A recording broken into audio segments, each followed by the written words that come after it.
So, omuntu ayetaka kumanya what is there between you and Lynda Danny? Mbozi kyeri wakati awo. Kuba someone told me waliwo neteekateeka z'okwanjula oba okukyala nazo weeziri buno obudde. Brief us about that.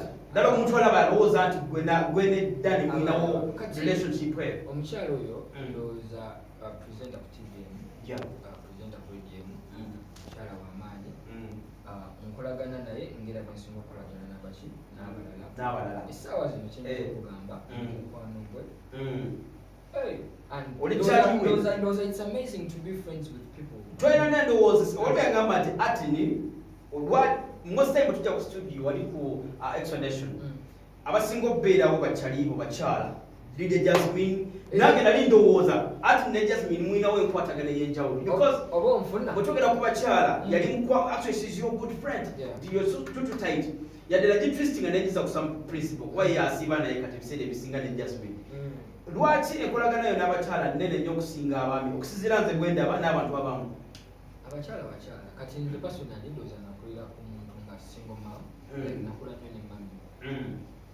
mbagala nnyo bange okay makes sense okubeera ng'obeera mu mbeera n'abantu abakutegeera bayira omanyi obulamu to live life, you understand? Okay. So ebiseera ebisinga omuntu wakwanguyira kati enkwatagana ya Acting Pro ne Jasmine eri etya nekyali Lynda tukijjewo olumu